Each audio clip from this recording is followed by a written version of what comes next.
System is not fair to the United States and never was, and so on April 2nd, I wanted to make it April 1st, but I didn't want to be accused of April Day. That's not, just one day was cost us a lot of money, but we're going to do it in April. I'm a very superstitious person. April 2nd, reciprocal tariffs kick in, and whenever they tariff us, other countries, we will tariff them. That's reciprocal, back and forth.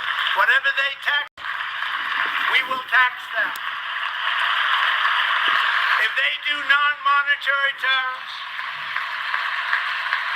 to keep us out of their market, then we will do non-monetary barriers to keep them out of our market. There's a lot of that too. They don't even allow us in their market. We will take in trillions and trillions of dollars and create like we have never seen before.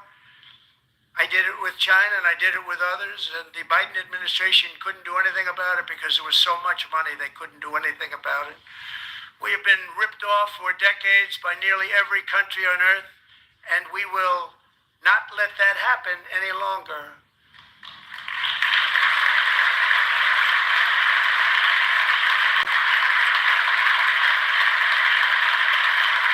Much has been said over the last 3 months about Mexico and Canada, but we have very large deficits with both of them. But even more importantly, they've allowed fentanyl to come into our country at levels never seen before, killing hundreds of thousands of our citizens and many very young, beautiful people, destroying families.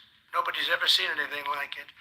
They are in effect receiving subsidies of hundreds of billions of dollars. We pay subsidies to Canada and to Mexico of hundreds of billions of dollars, and the United States will not be doing that any longer. We're not going to do it any longer.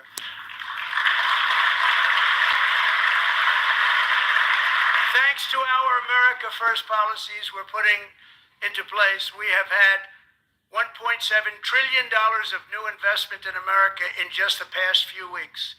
The combination of the election and our economic policies that people of SoftBank, one of the most brilliant anywhere in the world, announced a $200 billion investment. OpenAI and Oracle, Larry Ellison, announced $500 billion investment, which they wouldn't have done if Kamala had won. Apple announced $500 billion investment. Tim Cook called me. He said, I cannot spend it fast enough. It's going to be much higher than that, I believe. They'll be building their plants here instead of in China. And just yesterday, Taiwan Semiconductor, the biggest in the world, most powerful in the world, has a tremendous amount, 97% of the market, announced a $165 billion investment to build the most powerful chips on earth right here in the USA.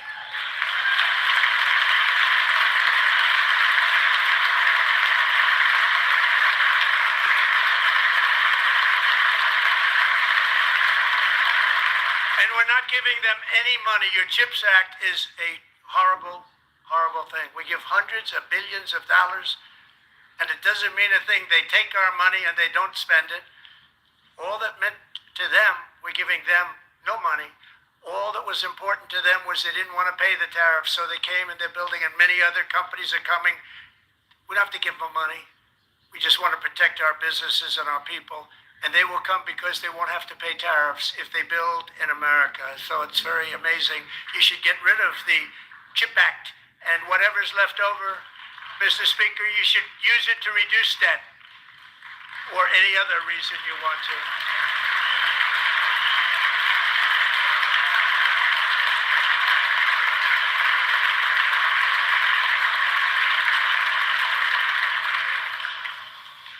Our new trade policy will also be great for the American farmer. I love the farmer,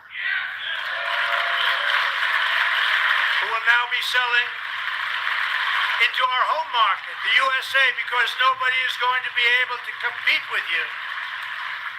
Because there's goods that come in from other countries and companies, they're really in a bad positioned in so many different ways. They're unexpected.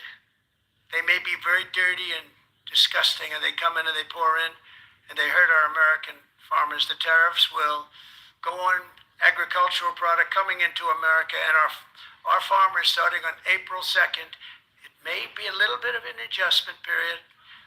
We had that before when I made the deal with China, $50 billion of purchases, and I said, just bear with me, and they did. They did probably have to bear with me again, and this will be even better. That was great.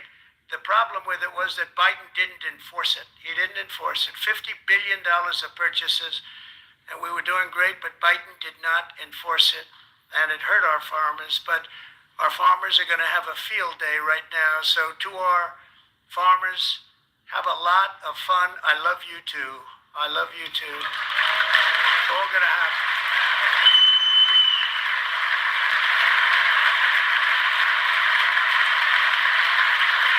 And I have also imposed a 25% tariff on foreign aluminum, copper, lumber, and steel, because if we don't have, as an example, steel and lots of other things, we don't have a military, and frankly, we just won't have a country very long.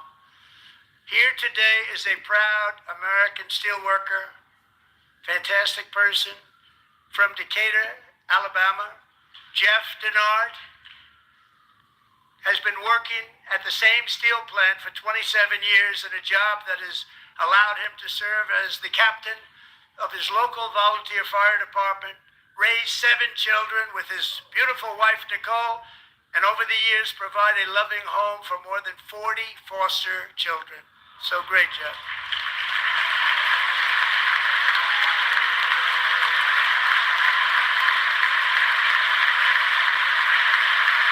Thank you, Jeff. Thank you, Jeff.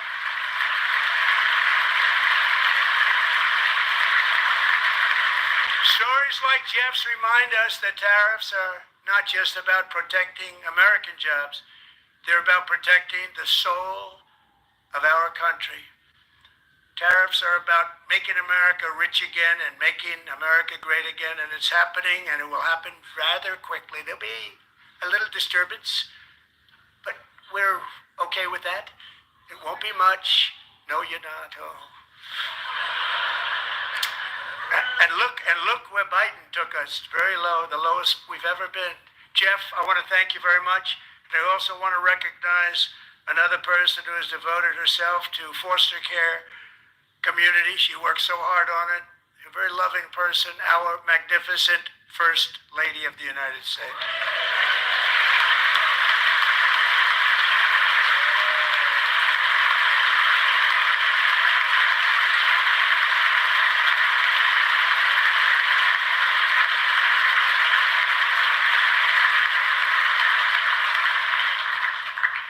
Melania's work has yielded incredible results, helping prepare our nation's future leaders as they enter the workforce. Our First Lady is joined by 2 impressive young women, very impressive. Haley Ferguson, who benefited from the First Lady's Fostering the Future initiative and is poised to complete her education and become a teacher. And Elliston Berry, who became a victim of an illicit deepfake image produced by a peer. With Elliston's help, the Senate just passed the Take It Down Act, and this is so important. Thank you very much, John. John Thune, thank you. Stand up, John. Thank you, John.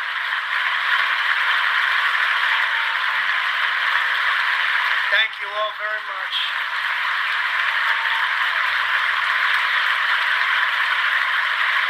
Thank you. And thank you to John Thune and the Senate. Great job.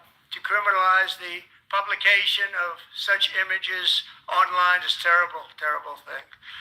And once it passes the House, I look forward to signing that bill into law. Thank you. And I'm going to use that bill for myself too, if you don't mind. Because nobody gets treated worse than I do online. Nobody. That's great. Thank you very much to the Senate. Thank you. But if we truly care about protecting Americans' children, no step is more crucial than securing America's borders. Over the past 4 years, 21 million people poured into the United States. Many of them were murderers, human traffickers, gang members, and other criminals from the streets of dangerous cities all throughout the world. Because of Joe Biden's insane and very dangerous open border policies, they are now strongly embedded in our country, but we are getting them out and getting them out fast.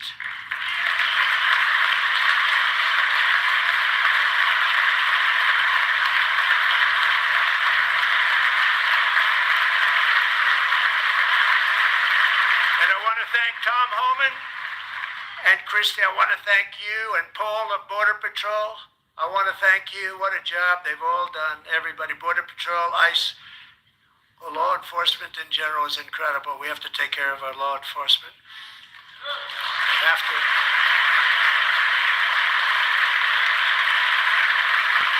Last year,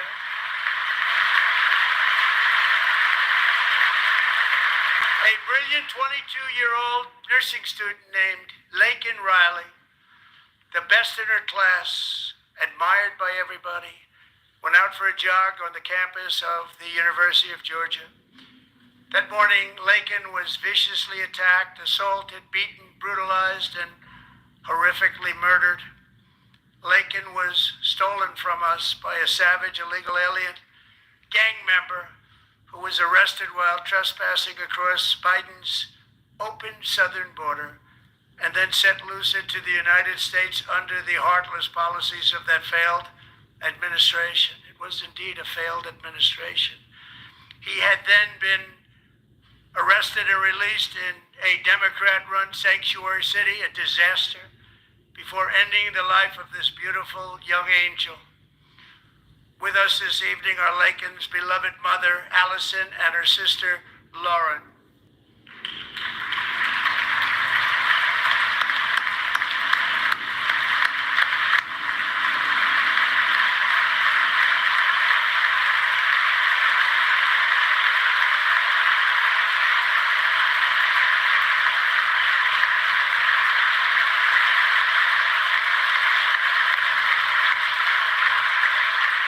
Last year, I told Laken's grieving parents that we would ensure their daughter would not have died in vain.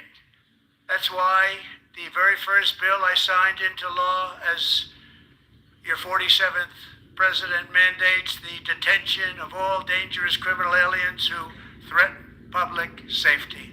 It's a very strong, powerful act.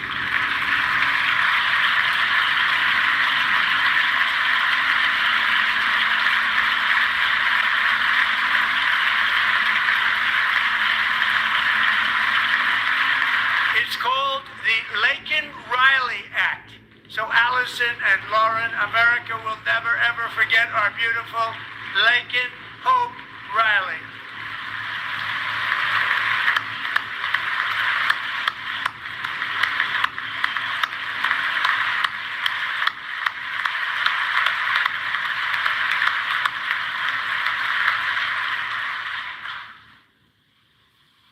Thank you very much.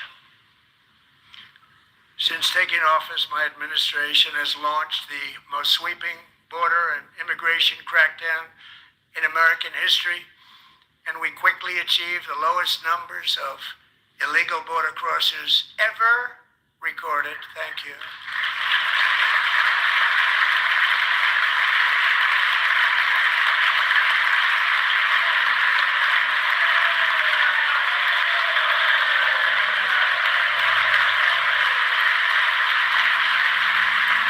The media and our friends in the Democrat Party kept saying we needed new legislation, we must have legislation to secure the border. But it turned out that all we really needed was a new president.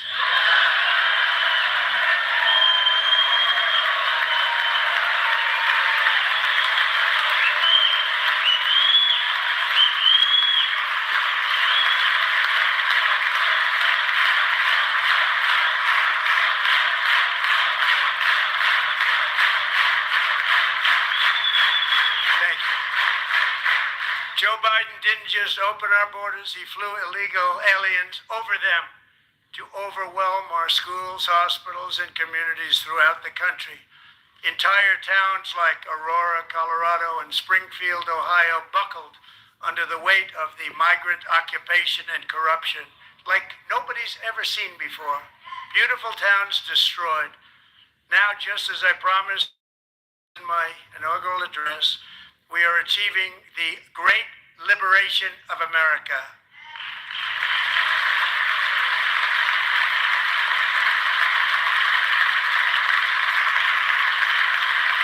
But there still is much work to be done. Here tonight is a woman I have gotten to know, Alexis Nungary from Houston. Wonderful woman. Last June, Alexis's 12-year-old daughter, her precious Jocelyn, walked to a nearby convenience store. She was kidnapped, tied up, assaulted for 2 hours under a bridge, and horrifically murdered. Arrested and charged with this heinous crime are 2 illegal alien monsters from Venezuela, released into America by the last administration through their ridiculous open border. The death of this beautiful 12-year-old girl and the agony of her mother and family touched our entire nation greatly. Alexis, I promised that we would always remember your daughter, your magnificent daughter, and earlier tonight, I signed an order keeping my word to you. One thing I have learned about Jocelyn is that she loved animals so much. She loved nature. Across Galveston Bay, from where Jocelyn, thank you very much, all 3 savages charged with Jocelyn and Lakin's murders were members of the Venezuelan prison gang, the toughest gang, they say, in the world, known as Tren de Aragua. 2 weeks ago, I officially designated this gang, along with MS-13 and the bloodthirsty Mexican drug cartels, as foreign terrorist organizations.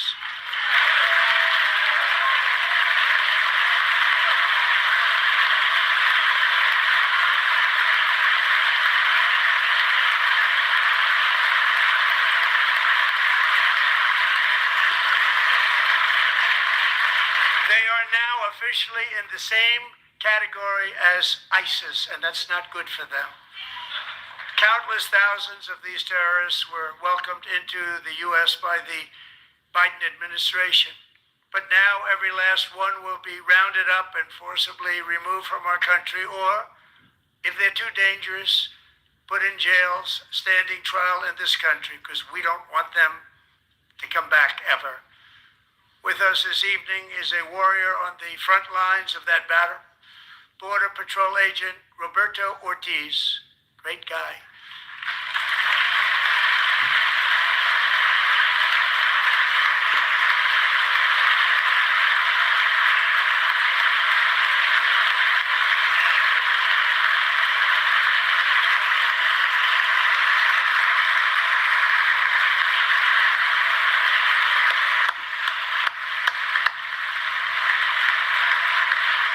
In January, Roberto and another agent were patrolling by the Rio Grande, near an area known as Cartel Island. Doesn't sound too nice to me. When heavily armed gunmen started shooting at them, Roberto saw that his partner was totally exposed, at great danger, and he leapt into action, returning fire and providing crucial seconds for his fellow agent to seek safety, just barely. I have some of the prints of that event, and it was not good. Agent Ortiz, we salute you for your great courage and for your line of fire that you took, and for the bravery that you showed. We honor you, and we will always honor you. Thank you, Roberto, very much.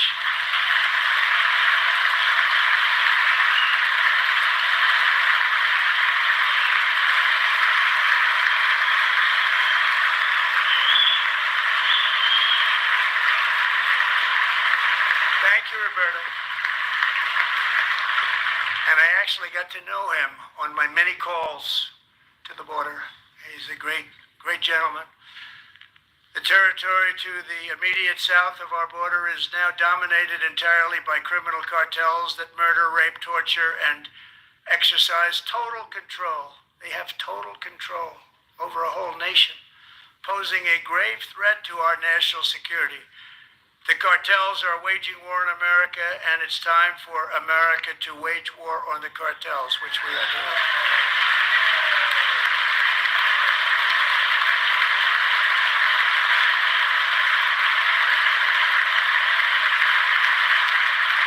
Five nights ago, Mexican authorities, because of our tariff policies being imposed on them, think of this, handed over to us 29 of the biggest cartel leaders in their country. That has never happened before. They want to make us happy. First time ever.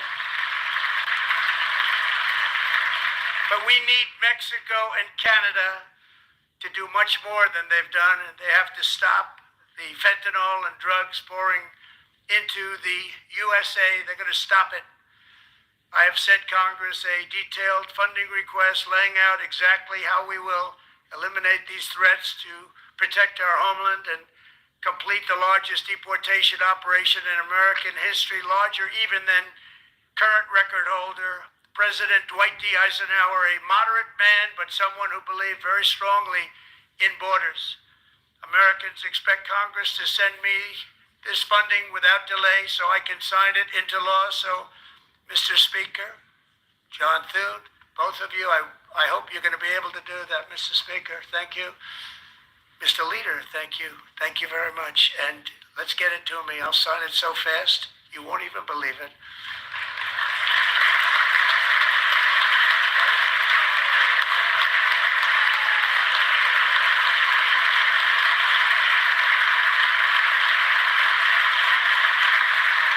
As we reclaim our sovereignty, we must also bring back law and order to our cities and towns.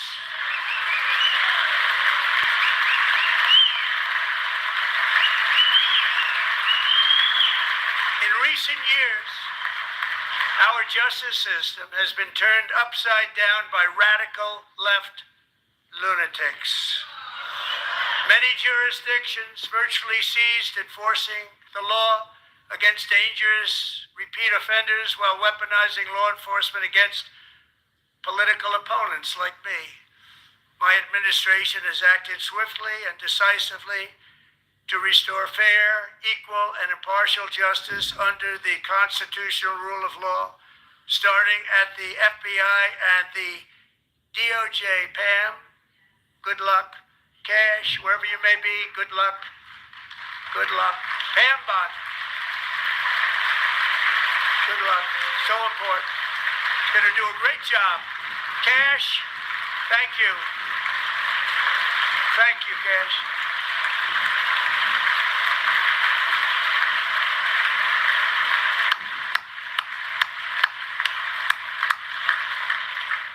They've already started very strong. They're going to do a fantastic job. You're going to be very proud of them.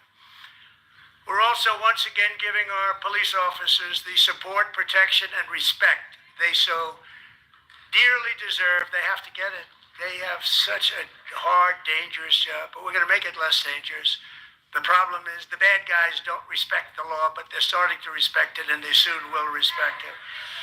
This also includes our great fire departments throughout the country. Our firemen and women are unbelievable people, and we'll never forget them.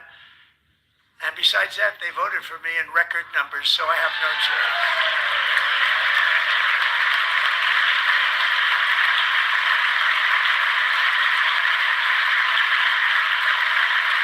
1 year ago this month, 31-year-old New York police officer Jonathan Diller, unbelievably wonderful person and a great officer, was gunned down at a traffic stop on Long Island. I went to his funeral. The vicious criminal charged with his murder had 21 prior arrests, and they were rough arrests. He was a real bad one. The thug in the seat next to him had 14 prior arrests and went by the name of Killer. He was Killer. He killed other people, they say, a lot of them. I attended Officer Diller's service, and when I met his wife and 1-year-old son, Ryan, it was very inspirational, actually. His widow's name is Stephanie, and she is here tonight. Stephanie, thank you very much, Stephanie. Thank you very much.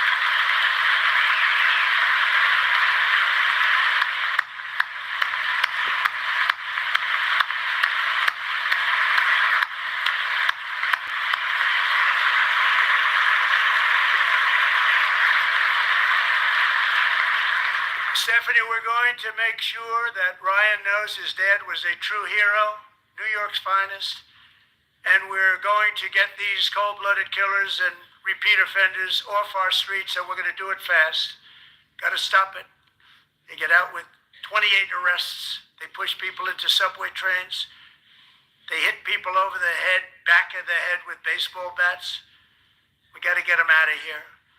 I've already signed an executive order requiring a mandatory death penalty for anyone who murders a police officer, and tonight I'm asking Congress to pass that policy into permanent law.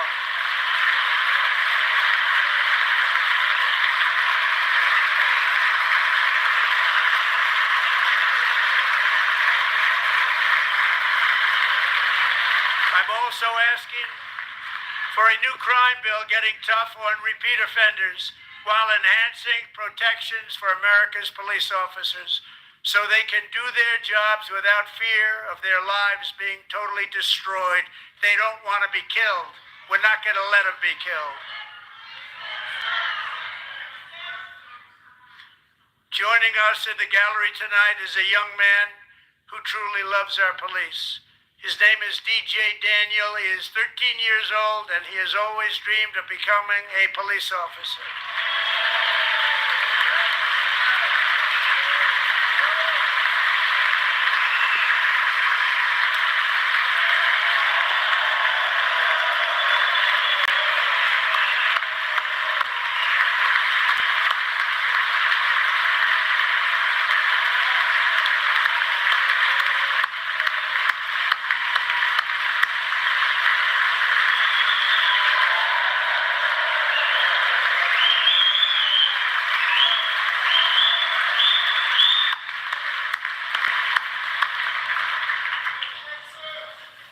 But in 2018, DJ was diagnosed with brain cancer. The doctors gave him 5 months at most to live. That was more than 6 years ago.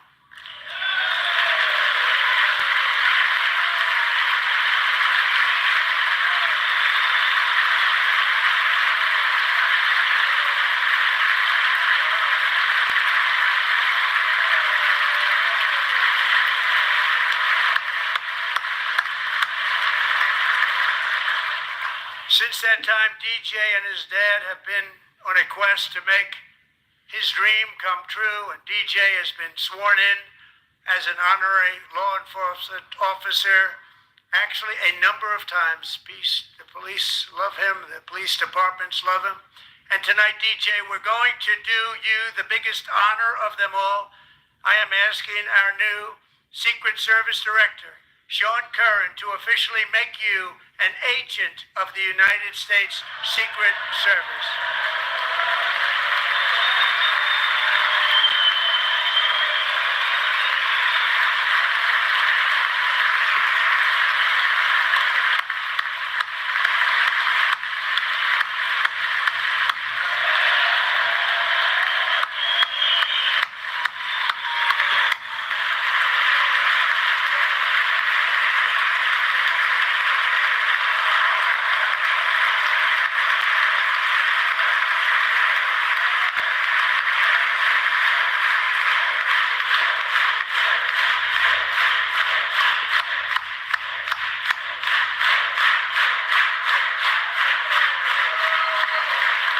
DJ.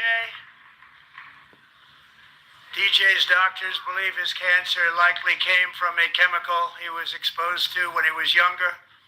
Since 1975, rates of child cancer have increased by more than 40%. Reversing this trend is one of the top priorities for our new presidential commission to make America healthy again, chaired by our new Secretary of Health and Human Services, Robert F. Kennedy, Jr.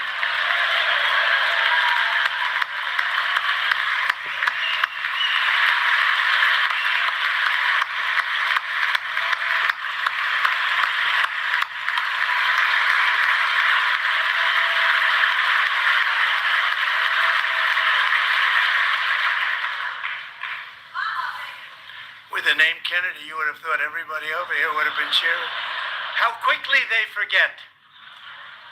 Our goal is to get toxins out of our environment, poisons out of our food supply, and keep our children healthy and strong.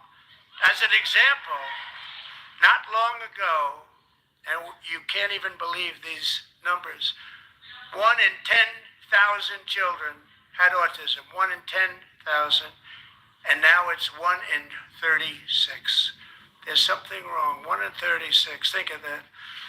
So we're going to find out what it is, and there's nobody better than Bobby and all of the people that are working with you. You have the best to figure out what is going on. Okay, Bobby, good luck. It's a very important job. Thank you. Okay.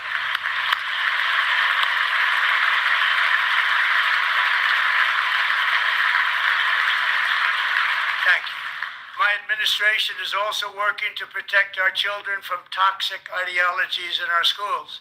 A few years ago, January, Little John and her husband discovered that their daughter's school had secretly socially transitioned their 13-year-old little girl.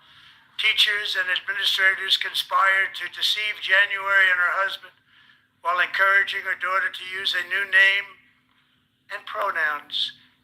They, them pronoun, actually, all without telling January, who is here tonight and is now a courageous advocate against this form of child abuse. January, thank you. Thank you. Thank you very much.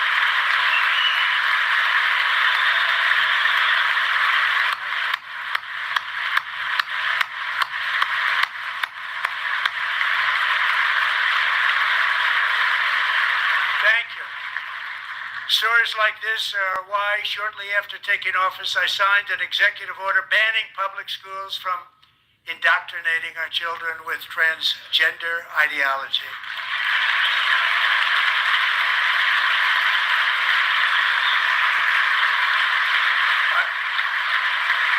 I also signed an order to cut off all taxpayer funding to any institution that engages in the sexual mutilation of our youth.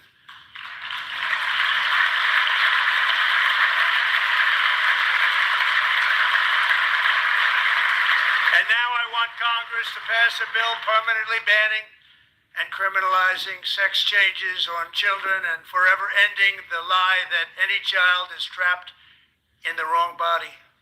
This is a big lie.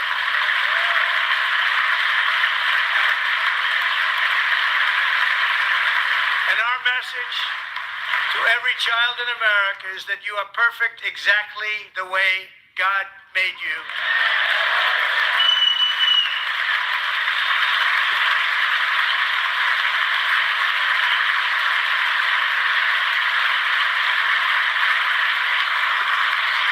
Because we're getting wokeness out of our schools and out of our military, and it's already out, and it's out of our society. We don't want it. Wokeness is trouble. Wokeness is bad. It's gone. It's gone. And we feel so much better for it, don't we? Don't we feel better? Our service members won't be activists and ideologues. They will be fighters and warriors. They will fight for our country. And Pete, congratulations. Secretary of Defense, congratulations.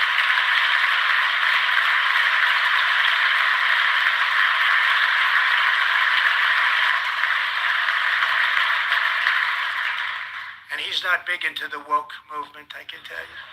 I know him well.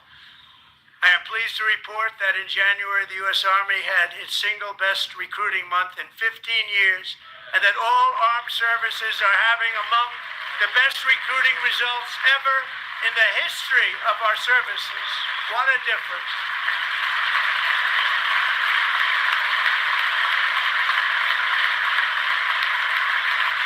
And you know, it was just a few months ago where the results were exactly the opposite. We couldn't recruit anywhere. We couldn't recruit. Now we're having the best results just about that we've ever had. What a tremendous turnaround. It's really a beautiful thing to see. people love our country again. It's very simple. They love our country and they love being in our military again. So it's a great thing, and thank you very much. Great job.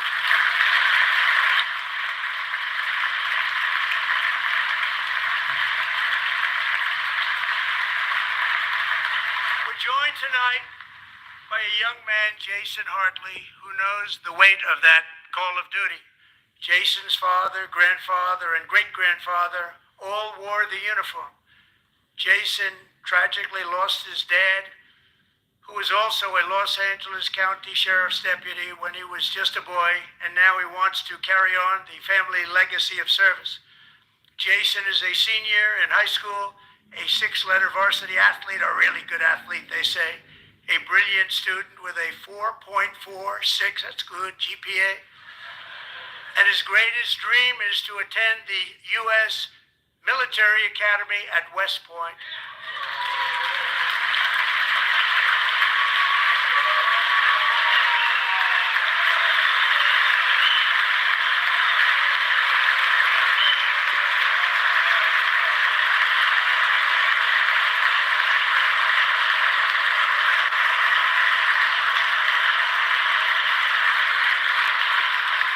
And Jason, that's a very big deal getting in. That's a hard one to get into. But I'm pleased to inform you that your application has been accepted. You will soon be joining the Corps of Cadets.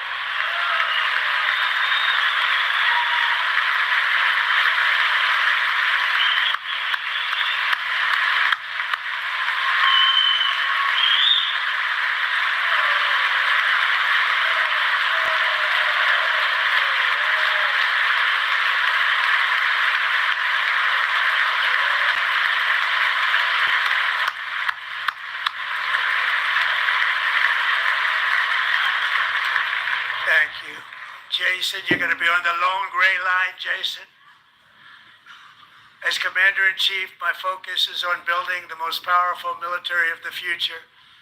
As a first step, I'm asking Congress to fund a state-of-the-art Golden Dome missile defense shield to protect our homeland, all made in the USA.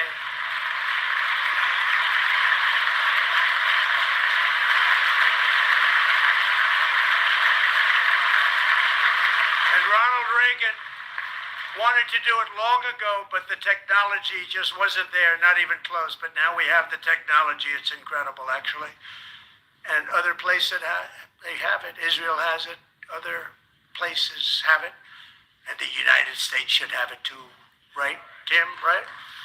They should have it too. So I want to thank you. But it's a very, very important. This is a very dangerous world. We should have it. We want to be protected, and we're going to protect our citizens like never before.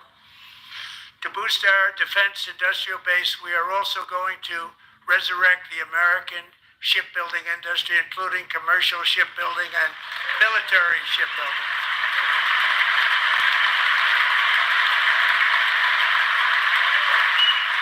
And for that purpose, I am announcing tonight that we will create a new Office of Shipbuilding in the White House and offer special tax incentives to bring this industry home to America where it belongs. We used to make so many ships.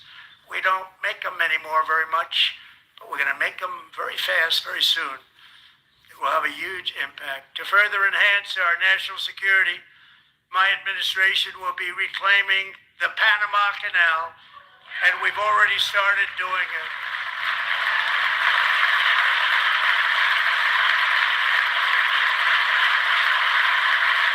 Just today, a large American company announced they are buying both ports around the Panama Canal and lots of other things having to do with the Panama Canal and a couple of other canals.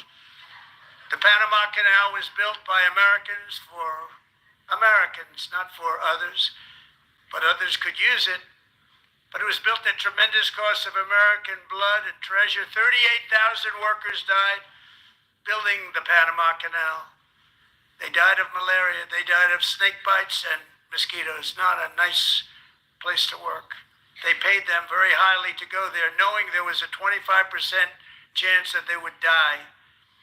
The most expensive project also that was ever built in our country's history, if you bring it up to modern day costs. It was given away by the Carter administration for $1, but that agreement has been violated very severely. We didn't give it to China. We gave it to Panama, and we're taking it back.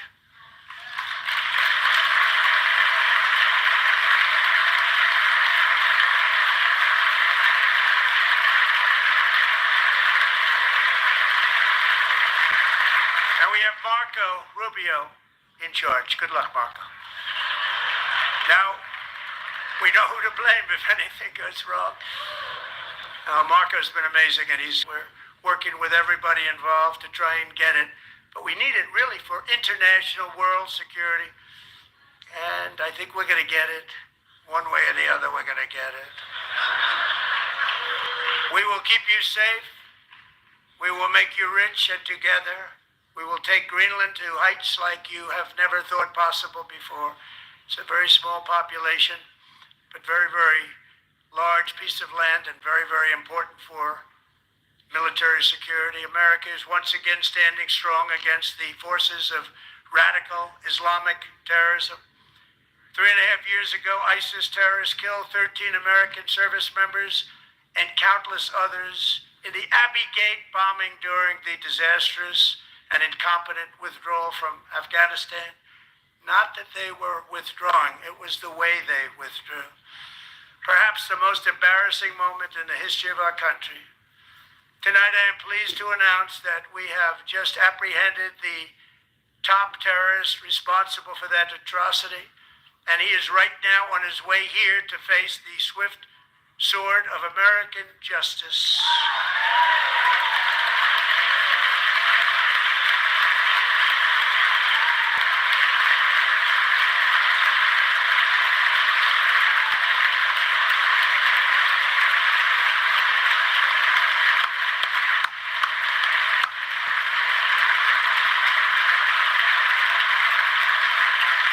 And I want to thank especially the government of Pakistan for helping arrest this monster. This was a very momentous day for those 13 families who I actually got to know very well, most of them, whose children were murdered, and the many people that were so badly, over 42 people, so badly injured on that fateful day in Afghanistan. What a horrible day. Such incompetence was shown. That when Putin saw what happened, I guess he said, wow, maybe this is my chance. That's how bad it was. Should have never happened. Grossly incompetent people. I spoke to many of the parents and loved ones, and they're all in our hearts tonight. Just spoke to them on the phone. We had a big call. Every one of them called, and everybody was on the line, and they did nothing but cry with happiness. They were very happy, as happy as you can be under those circumstances. Their child, brother, sister, son, daughter was killed for no reason whatsoever. In the Middle East, we're bringing back our hostages from Gaza. In my first term, we achieved one of the most groundbreaking peace agreements in generations, the Abraham Accords.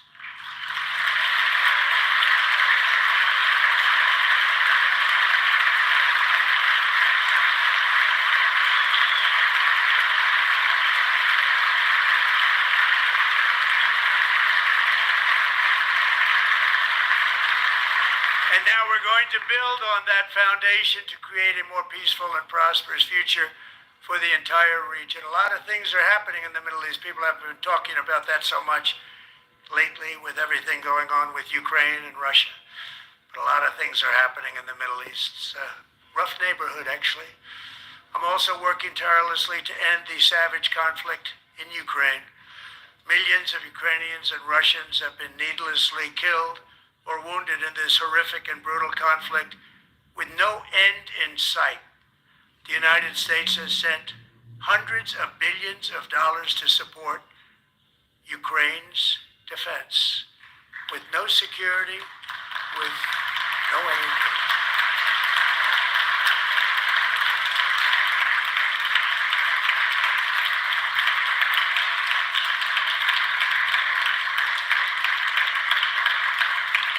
Do you want to keep it going for another 5 years? Yeah, you would say Pocahontas says yes.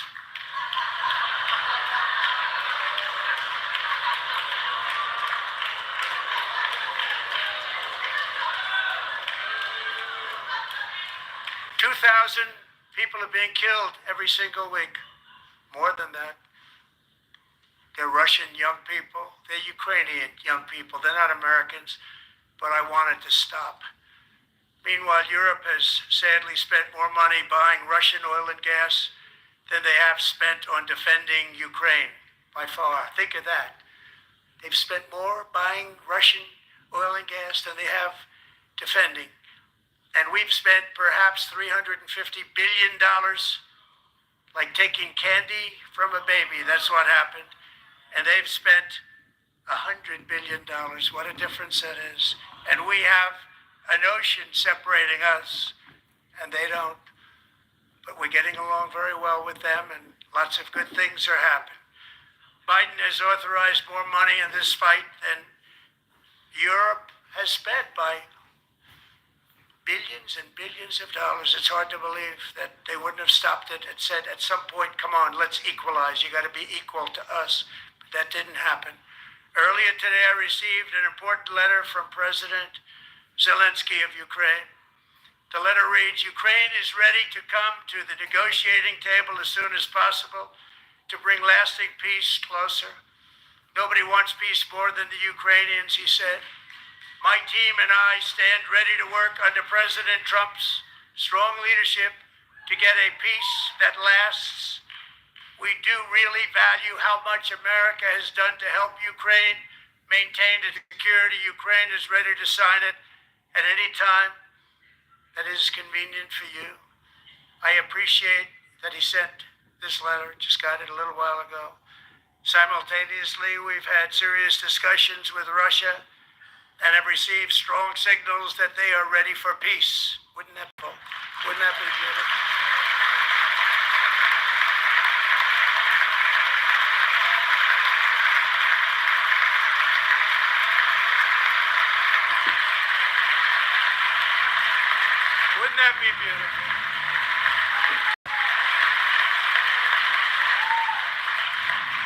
It's time to stop this madness. It's time to halt the killing. It's time to end this senseless war. If you want to end wars, you have to talk to both sides. Nearly 4 years ago, amid rising tensions, a history teacher named Mark Fogel, detained in Russia and sentenced to 14 years in a penal colony. Rough stuff.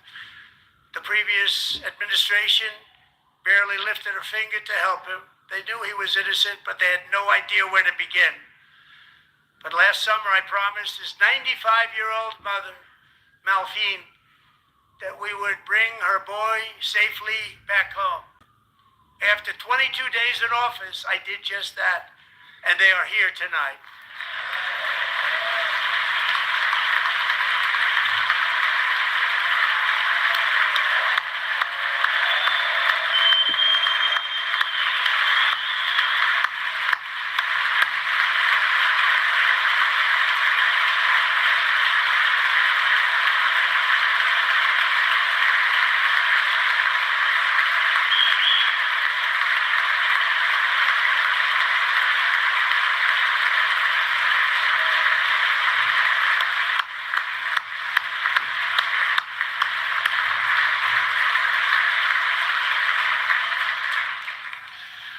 To Mark and his great mom, we are delighted to have you safe and sound and with us. As fate would have it, Mark Fogel was born in a small rural town in Butler, Pennsylvania. Have you heard of it? Where his mother has lived for the past 78 years. I just happened to go there last July 13th for a rally. That was not pleasant. And that is where I met his beautiful mom right before I walked onto that stage. And I told her I would not forget what she said about her son. And I never did I? Never forgot. Less than 10 minutes later, at that same rally, gunfire rang out, and a sick and deranged assassin unloaded 8 bullets from his sniper's perch into a crowd of many thousands of people. My life was saved by a fraction of an inch, but some were not so lucky.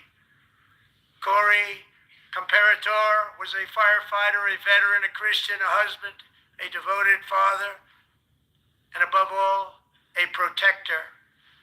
When the sound of gunshots pierced the air, it was a horrible sound. Corey knew instantly what it was and what to do. He threw himself on top of his wife and daughters and shielded them from the bullets with his own body. Corey was hit really hard. You know the story from there. He sacrificed his life to save theirs. 2 others, very fine people, were also seriously hit. But thankfully, with the help of 2 great country doctors, we thought they were gone and they were saved. So those doctors had great talent. We're joined by Corey's wife, Helen, who was his high school sweetheart, and their 2 beloved daughters, Allison and Kaylee. Thank you.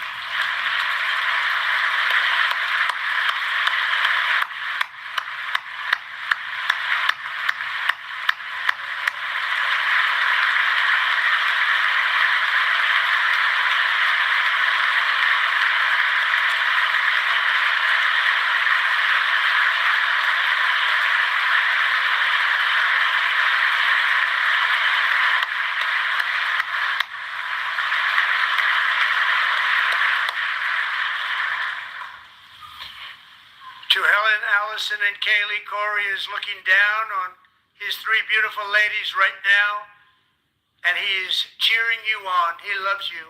He is cheering you on. Corey was taken from us much too soon, but his destiny was to leave us all with a shining example of the selfless devotion of a true American patriot. It was love like Corey's that built our country, and it's love like Corey's that is going to make our country more majestic than ever before. I believe that my life was saved that day in Butler for a very good reason. I was saved by God to make America great again. I believe that.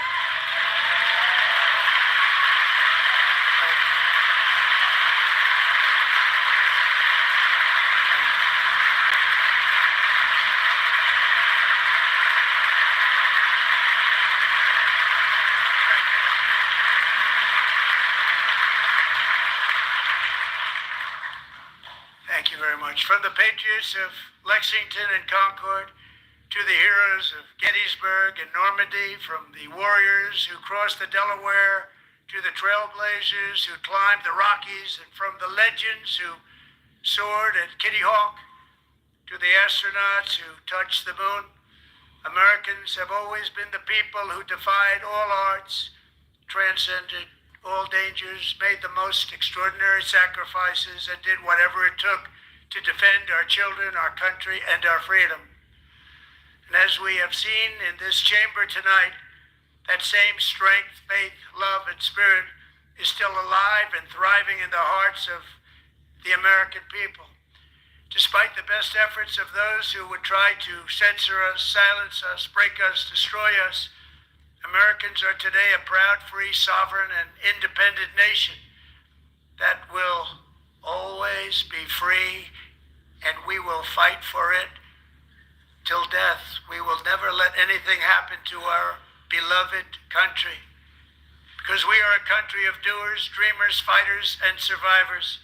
Our ancestors crossed a vast ocean, strode into the unknown wilderness, and carved their fortunes from the rock and soil of a perilous and very dangerous frontier.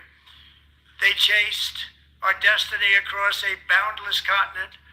They built the railroads, laid the highways, and graced the world with American marvels like the Empire State Building, the mighty Hoover Dam, and the towering Golden Gate Bridge. They lit the world with electricity, broke free of the force of gravity, fired up the engines of American industry, vanquished the communists, fascists, and Marxists all over the world, and gave us countless modern wonders sculptured out of iron, glass, and steel. We stand on the shoulders of these pioneers who won and built the modern age. These workers who poured their sweat into the skylines of our cities. These warriors who shed their blood on fields of battle and gave everything they had for our rights and for our freedom. Now it is our time to take up the righteous cause of American liberty. And it is our turn to take America's destiny into our own hands and begin the most thrilling days in the history of our country. This will be our greatest era. With God's help, over the next 4 years, we are going to lead this nation even higher, and we are going to forge the freest, most advanced, most dynamic, and most dominant civilization ever to exist on the face of this earth. We are going to create the highest quality of life, build the safest and wealthiest and healthiest and most vital communities anywhere in the world.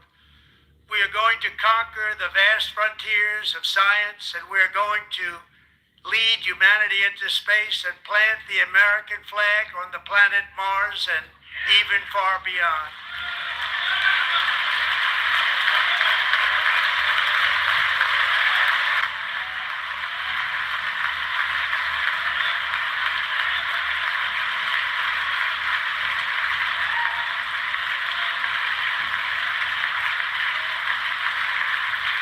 Through it all, we are going to rediscover the unstoppable power of the American spirit. And we are going to renew unlimited promise of the American dream. Every single day we will stand up and we will fight, fight, fight for the country our citizens believe in and for the country our people deserve.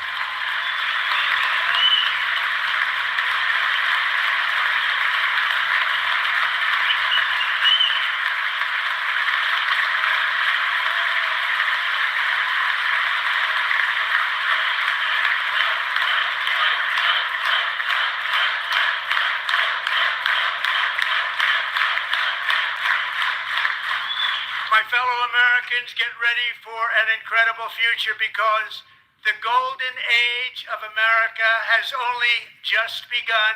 It will be like nothing that has ever been seen before. Thank you, God bless you, and God bless America.